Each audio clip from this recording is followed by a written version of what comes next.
안녕하세요. 반갑습니다. 송태성 목사입니다. 우리 2023년도 아동부 교사 교육 두 번째 시간 함께 가지도록 하겠습니다. 우리 지난번에 첫 강의 때 기억나시나요? 다음 세대는 누구인가에 대해서 이야기 나누었죠.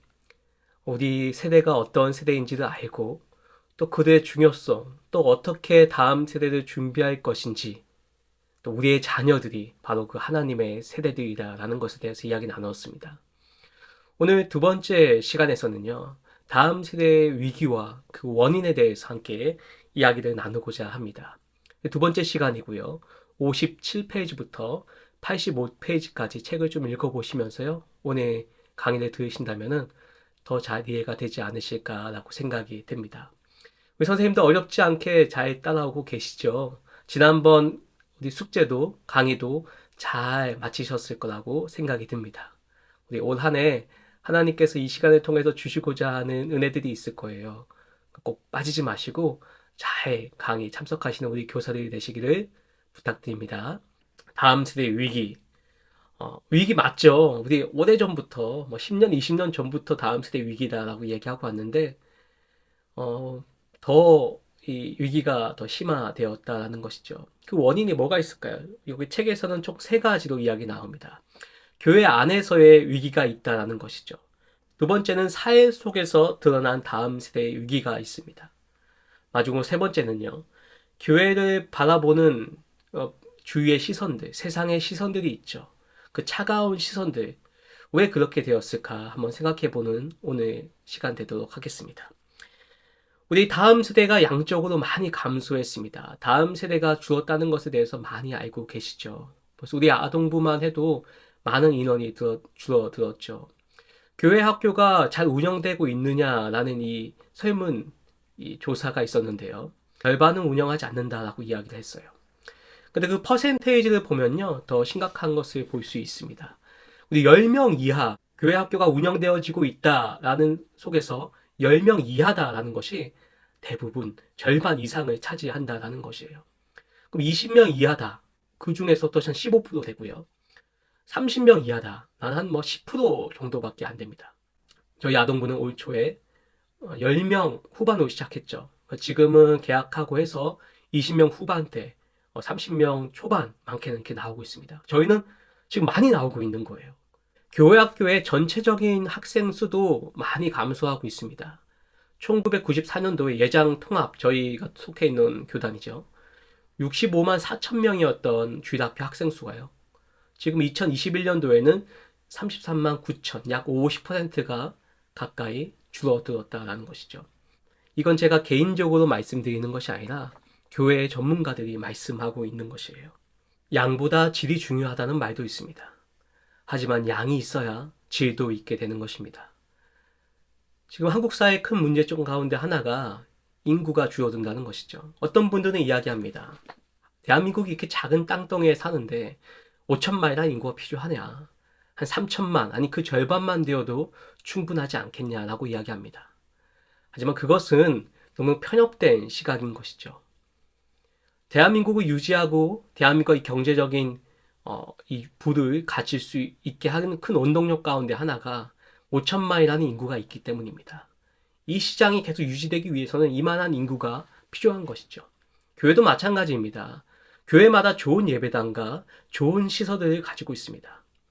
하지만 그 좋은 예배당과 좋은 시설이 사람이 없다면 어떻게 될까요? 건물만 있다면 어떻게 될까요? 사용하는 사람이 없다면 어떻게 했습니까? 마찬가지로 지금 우리의 아이들이 줄어들고 교회 학교 학생 수가 줄어든다는 것은 교회 예배당에 참여하는 예배를 드리는 인원들도 점점 줄어들어 간다는 것이죠. 사람이 없는데 큰 예배당이 좋은 시설이 무슨 소용이 있겠습니까? 다음 세대가 성장하지 못하는 이유, 교회 학교가 성장하지 못하는 이유는 어떤 것들이 있을까요? 책에서는 이렇게 이야기하고 있습니다. 담임 목사의 목회 철학, 또한 부교육자의 전문성 부족, 그리고 학부모의 우선순위에서 밀려나고 있는 것. 이것이 교회 학교의 문제점이라고 이야기합니다.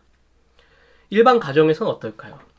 일반 가정에서 우리 아이들 키울 때 모든 중심적인 것들이 가장 많은 관심이 자녀에게 있습니다. 어떻게 우리 자녀를 잘 키울 것인가, 안정적이게 키울 것인가, 어떻게 부모가 아이들을 뒷받침할 것인가에 대한 관심이 있다라는 것이죠. 그래서 경제적인 모든 비용들도 많은 비용들도 아이들에게 초점을 맞추어져서 자녀들에게 초점이 맞추어져서 지출되어지고 있다는 것이죠. 또한 교회 학교의 큰 문제 가운데 하나가 부모 세대들의 관심의 부족인 것이죠. 그 관심의 부족이 신앙의 관심의 부족인 것입니다. 공부, 진학, 입시 매우 중요합니다. 그렇지만 신앙교육은 어느 한순간에 이루어지는 것이 아니라 지속적으로 관심을 가지고 아이들을 키워야 된다는 것이죠. 그렇기 때문에 이 아이들의 삶 속에서 신앙교육이 지속적으로 이루어질 수 있게끔 교회가 부모 교육에, 다음 세대의 교육에 지속적인 관심을 가져야 된다는 것입니다.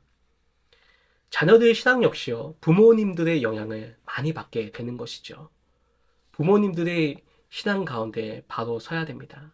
그래서 다음 세대를 키우는 것에 이 교회 문제점들이 이야기할 때 교회 학교가 아이들에게만 초점을 맞추는 것이 아니라 부모들, 30, 40대 또는 50대의 부모들을 관심을 가지면서요. 이 부모들이 신앙적으로 바르게 클 수 있게끔, 성장하실 수 있게끔 관심을 가져야지 우리의 아이들도 관심을 가지고 하나님 앞에 세워나갈 수 있다는 것입니다. 한국교회의 주일학교 정말 대단하지 않았습니까?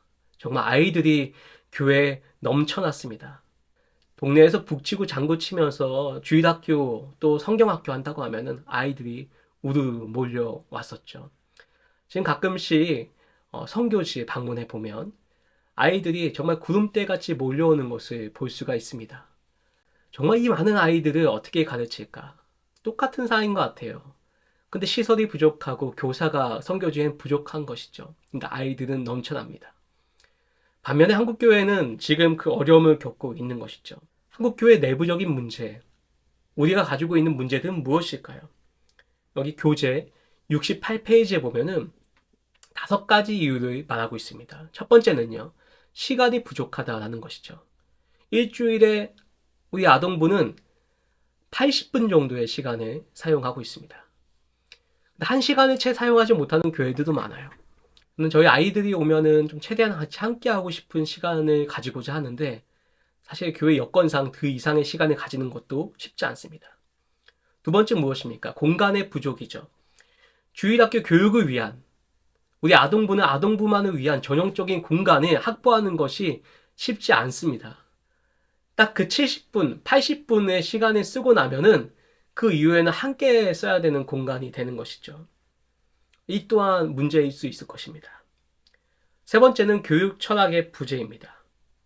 눈대중으로 대충 하는 것이 아니라 전문적으로 아이들을 키울 수 있는 그런 실력이 있어야 된다는 것이죠. 넷째는 교육 철학의 부재입니다. 교회 학교가 어디 사이드에 있는 것이 아니라 가장 중요한 사역이 있기 때문에 많은 투자와 관심을 가져야 된다는 것이죠. 다섯 번째는 전문 사역자의 부족입니다. 주일학교 담당을 할 전문 사역자가 많지 않다는 것이죠. 특히 서울에서 점점 멀어지면요, 전문 사역자를 찾는 것도 어렵습니다. 이것은 재정적인 문제와도 연관이 되겠죠. 교회가 어려워지면 이 사역자들을 먼저 뽑지 않게 되죠. 살해를 해야 되니까요. 물론 그래서 우리 평신도 분들이 운영하는 것도 있습니다. 근데 이게 악순환의 반복이 되는 거예요. 전문적으로 신학과 교육을, 기독교 교육을 배운 분들을 모시고요. 우리 아이들에게 어떻게 하면 더 좋은 교육을, 더 신앙 교육을 해줄 수 있을까라는 전문적인 사역자가 필요하다고 말씀드릴 수 있습니다. 그리고 무엇보다 교회의 관심입니다. 거두는 데에만 관심이 있으면 안 됩니다. 뿌리는 사역이 매우 중요합니다. 이런 말이 있죠. 농부는 종자씨를 베고는 죽어도 먹고는 죽지 않는다. 그만큼 씨가 중요하다는 것이죠. 주일학교가 교회의 미래를 위한 씨앗이 될 수 있습니다. 주일학교에 헌신하지 않으면 미래의 교회는 거둘 것이 없어집니다. 어린이 사역은 당장은 눈에 보이는 것이 적어요. 어린이뿐만 아니라 주일학교 사역 전체가 다 그렇죠. 청년 사역까지 지금 당장은 거둬들이는 것이 적다라고 생각이 되어질 수 있습니다. 하지만은 울며 씨를 뿌리는 자는 기쁨으로 단을 거둔다라고 성경은 말하고 있습니다. 지속적으로 씨를 뿌리고 관심을 가지고 투자를 하며 미래를 내다본다면은 다음 세대 교육이 반드시 성공할 수 있다라고 생각이 듭니다. 예전에 제가 어렸을 때 가장 좋은 선물, 가장 가지고 싶었던 건 소니의 워크맨이었습니다. 그때는 삼성의 마이마이, 소니 워크맨 비싸서 대신 샀던 삼성의 마이마이. 그 삼성이 소니보다 훨씬 더 큰 기업이 되었습니다. 투자하고 아끼지 않고 관심을 가진다면은 다음 세대 교육은 반드시 일어날 수 있다고 생각이 되어집니다. 그리고 교회를 차갑게 바라보는 시선들도 있습니다. 교회가 요즘은 뭐 거의 공공의 적이에요. 혹시 넷플릭스에서 드라마 보신 적 있으십니까? 저도 가끔씩 보는데요. 최근에 재밌게 봤던 드라마 두 편이 있어요. 하나는 수리남이라는 드라마이고요. 하나는 더 글로리입니다.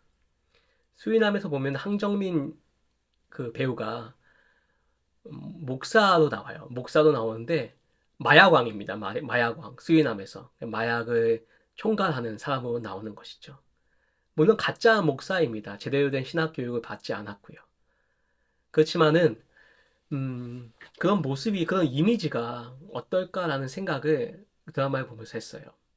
또 최근에 가장 핫했던 더 글로리, 거기에 성애교를 괴롭히는 그 여자 역할 중에 한 명이 목사 딸로 나옵니다. 학폭 가해자이죠. 그리고 마약까지예요. 교회 성도들 돈에, 성도들 헌금에 손도 대고요. 그런 못된 역할들을 하는 것에 교회가, 또는 교회의 어떤 신분을 가진 사람들이 어, 이 표현되어지고 있다는 것이죠. 왜 그럴까요? 그만큼 세상에서 교회를 바라보는 시선들, 모습들, 그렇지 않을까라는 생각이 들어요. 이것이 우리의 실제 모습이겠구나. 그들이 바라보는 우리의 모습이요. 그게 부정적인 모습을 보이는 것이죠. 이단들, 사이비들, 못된 짓 하는 많은 사람들이 있다는 것이죠. 왜 우리에게 기독교는 정말 진리와 복음의 종교, 생명의 종교인데, 왜 우리가 이러한 일들에 노출되고 교회가 부정적인 시각을 보여주는 것일까요? 교회 안티 사이트들이 있었습니다. 예전에는요, 그들하고 이 이야기를 설전을 벌일 수 있었어요. 근데 요즘에는 아예 이것들조차 이야기하기 힘든, 아마 회사 다니고 사회생활 하시는 분들은 이제 더 많이 힘들지 않을까. 교회는 어떤 사적인 영역으로 전락된 것은 아닐까라고 생각이 되어집니다. 하지만 우리가 신앙을 가진다는 것은요, 하나님 앞에서 복음을 전하고 하나님의 뜻대로 세상 사람들에게 빛과 소금이 되어 살아간다는 것을 나타내는 것이죠. 근데 반면에 생각해 보면요, 우리가 그렇게 살고 있지 못하다라는 모습입니다. 거기에 저희는 기복적인 신앙이 있지 않을까라는 생각이 들어요. 교회가, 신앙이, 예수님이, 하나님이 내게 어떠한 개인적인 복을 주고 잘 되게끔 하고 순전하게 개인적인 신앙인 것이죠. 개인의 이익을 추구하기 위해 신앙을 유지하고 있는 것. 말씀을 내 맛에, 내 입맛에 맞게끔만 받아들이는 것. 성경적인 신앙이라는 것은 무엇입니까? 성경적인 신앙인 것은 하나님의 뜻대로 살아가는 것, 복음을 위해서 고난을 받을 수 있는 것, 그리고 세상의 빛과 소금의 역할을 하는 것. 말씀은 이렇게 나타냅니다. 우리가 환난 중에도 즐거워한다. 환난은 인내를, 인내는 연단은, 연단은 소망을 이루는 줄 우리가 안다라고 합니다.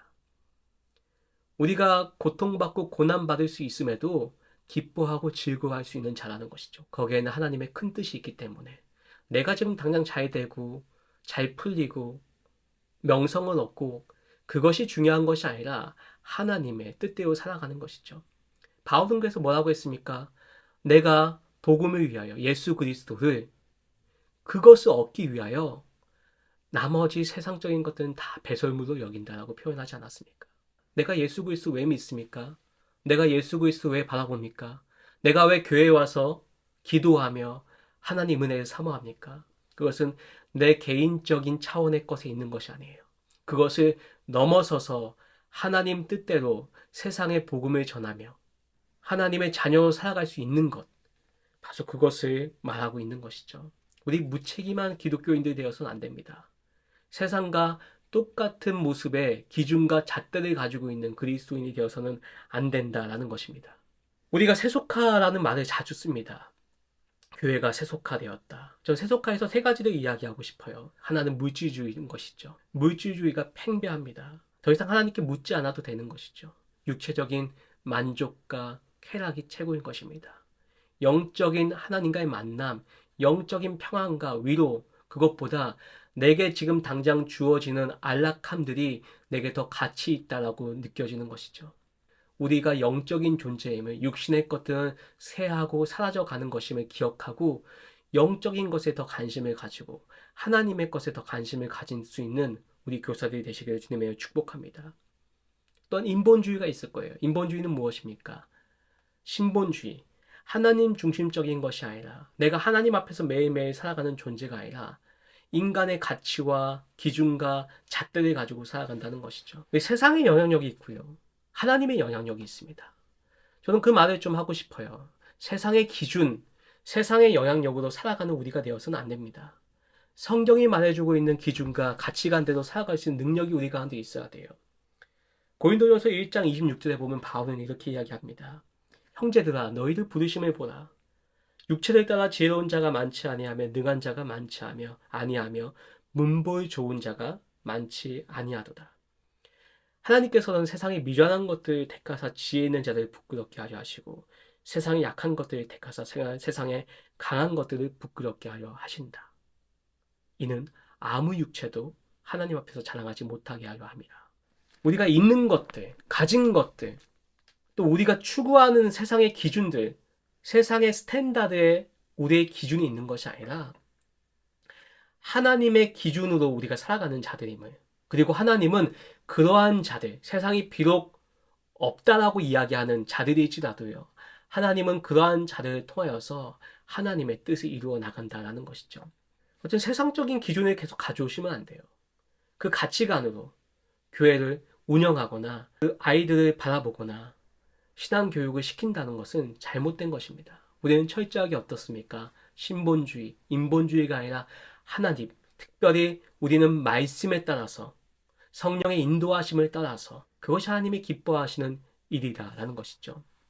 또 세속주의 가운데 또 뭐가 있습니까? 최근에는 소비주의가 있습니다. 소비하는 것. 나는 소비한다. 고로 나는 존재한다. 계속 물질적인 것들을 추구하고 관심을 가지고 거기에 내가 있는 것이죠. 소비함을 통하여서 내가 만족함을 얻고 나라는 존재가 증명되어지고 인식되어지고 한다는 것이죠. 우리 그리스도인은 거기에 있지 않아요. 명품. 우리 그리스도는 진짜 명품은 나는 것이죠. 나는 하나님의 작품.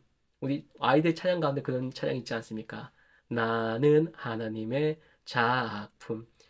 하나님께서 만드신 내가 최고로 존귀한 자이고, 그런 눈을 가지고 세상을 바라보고 영혼을 바라보면은 그 영혼도 귀하고 값지고 소중한 영혼인 것을 우리가 알 수 있다는 것이죠. 세속화를 버려야 됩니다. 하나님 말씀대로 살아갈 수 있는 교회가 되어야 될 줄 믿습니다. 그래서 어떻습니까? 한국교회 패러다임을 바꿔야 된다고 생각되어집니다. 우리가 계속 얘기하는 것은요, 지혜로움을 가지고요, 그리고 하나님의 기준을 가지고요, 우리 아이들을 키워낼 수 있는 것, 거기에 저는 승부가 있다고 봅니다. 관심 많이 가져야 됩니다. 보통 가져서는 안 됩니다. 우리 다음 세대를 키워내고 살려내는데 정말 관심 많이 가져야 됩니다.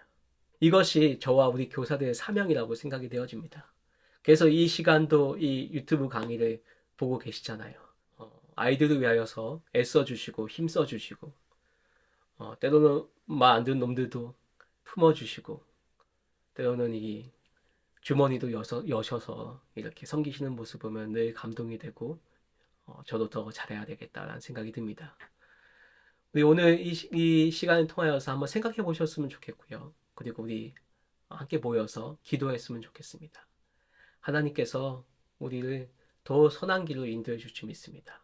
세상의 것들이 아무리 강해 보여도요, 그것은 자랑할 만한 것이 안 돼요. 왜? 그것은 지나가는 것이기 때문에. 하지만 하나님의 것은 영원하고 가치 있고 자랑할 수 있는 것입니다. 우리 주님 안에서 그것들을 자랑하고 우리 필드에서 만나서 즐겁게 사역하면서 함께 나누고 우리 웃고 울고 하는 그 행복감이 저와 우리 선생님들 가운데 가득하였으면 좋겠습니다. 예, 그럼 감사하고 또 다음 달에 세 번째 우리 교사 교육 올리도록 하겠습니다. 감사합니다.